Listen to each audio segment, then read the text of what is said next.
First of all, also, it's not the culture of Rajasthan. This kind of thing doesn't normally happen. But things like this are now not like this, but I mean as bad as this. There are rapes, murders, things happening every day.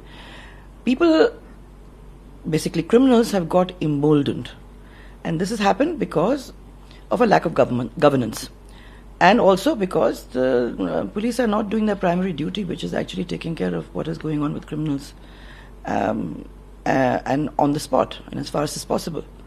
I also believe that when governments start to become more political, more involved with politics, and forget about governance, then these things are prone to happen. See, there are two ways of managing things. Either you can become very proactive, and when some ghastly incident takes place, or any incident, a criminal incident takes place, then you become proactive. You look into the matter, see where it started. You see how it can be taken care of. You see whether firewalls can be built up.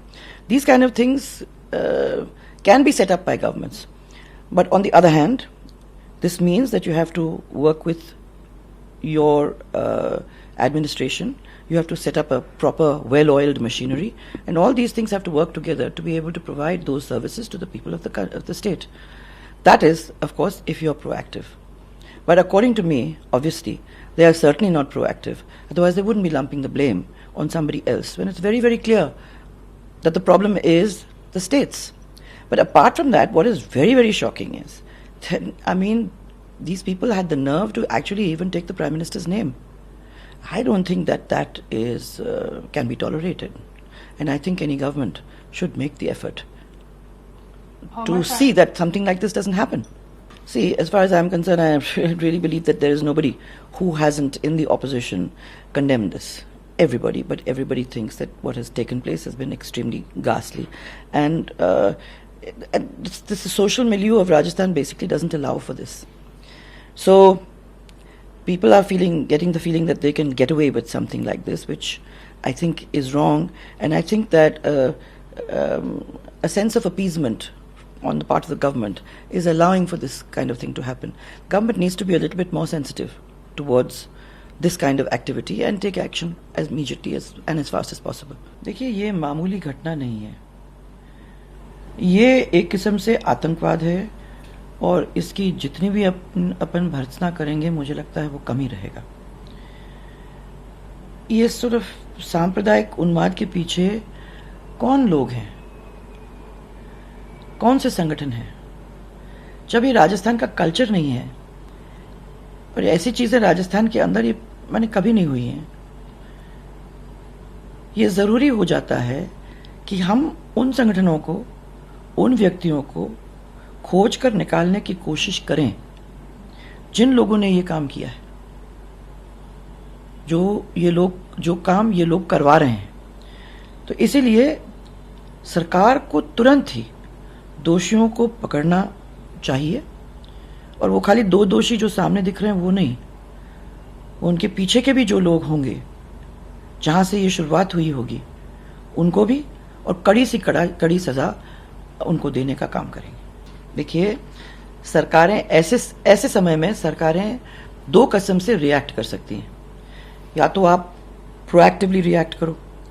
ऐसी स्थिति में आप वो समझने की कोशिश करो कि इसके पीछे क्या इसके कॉजेज हैं, क्या मेथोडोलॉजी हो सकती है इसको रोकने के लिए, किन लोगों से हम लोगों को काम करने की ज़रूरत है, हमारे पुलिस विभाग के साथ, हमारे एडमिनिस्ट्रेशन के साथ किस तरीके से हम प्लानिंग करें ताकि ऐसी घटनाएं फिर कभी ना हो.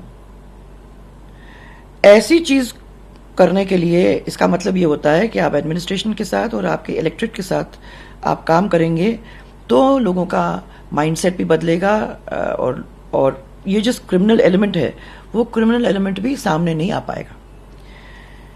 बहुत जरूरी है कि एक ट्रस्ट, विश्वास और माने हार्मनी का एक वातावरण बनाया जाए ताकि लोग एक दूसरे के ऊपर विश्वास करें, तो फिर ऐसी चीजें फिर उठ के ना आए. एक तो ये ऑप्शन है कि आप सरकार प्रोएक्टिव हो, और दूसरा ऑप्शन ये है कि वो एक्सक्यूजेस बनाए. हमारे लोगों की आदत यह है कि एक्सक्यूजेस बनाए. तो आज अपने कंधों पर लेना है, अपने को पिन पॉइंट वो नहीं करना है कि कहाँ से ये शुरू हुई है और कहाँ प्रॉब्लम हो रही है, कैसे हम प्रॉब्लम को सॉल्व करें। उसकी वजह अच्छा ये है कि सब पूरी प्रॉब्लम किसी दूसरे के कंधे पे डाल दो। है हमारे गेहलोत साहब कर रहे हैं, परंतु ये इतना सीरियस मामला है, इसको सीरियसली बैठ करके सोच करके और सबको साथ लेकर के उनको सॉल्व करने की जरूरत है, बिकॉज राजस्थान के लिए एक बहुत बड़ा चैलेंज है।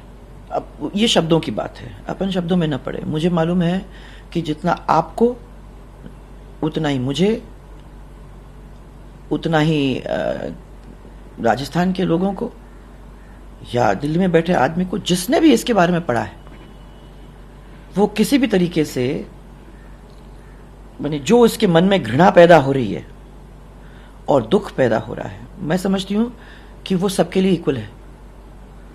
तो शायद जो व्यक्ति इसको घटना करके पुकारता है वो समझ नहीं पा रहा है कि उसको किस तरीके से एक्सप्लेन किया जाए। इसका मतलब ये नहीं कि वो फील नहीं कर रहा है उस चीज को, क्योंकि हम सब फील कर रहे हैं। ये माने ऐसी स्थिति और ऐसा क्राइम तो राजस्थान में तो पहली बार हम लोग ऐसे देख रहे हैं, और ये डेफिनेटली कत्ल तो है ही। बट मैं समझती हूं कि इसको अपन रोक सकते थे। हाँ, अगर हम लोगों ने ये क्रिमिनल एलिमेंट्स को और एक्सट्रीमिस्ट को दबाना, बंद करना, एक्शन लेना पहले शुरू कर दिया होता, तो आज के दिन में वो इतने ज्यादा इम्बोल्डन नहीं हुए होते। आज तो आप देख रहे हो, माने राजस्थान के अंदर तो हम फील करते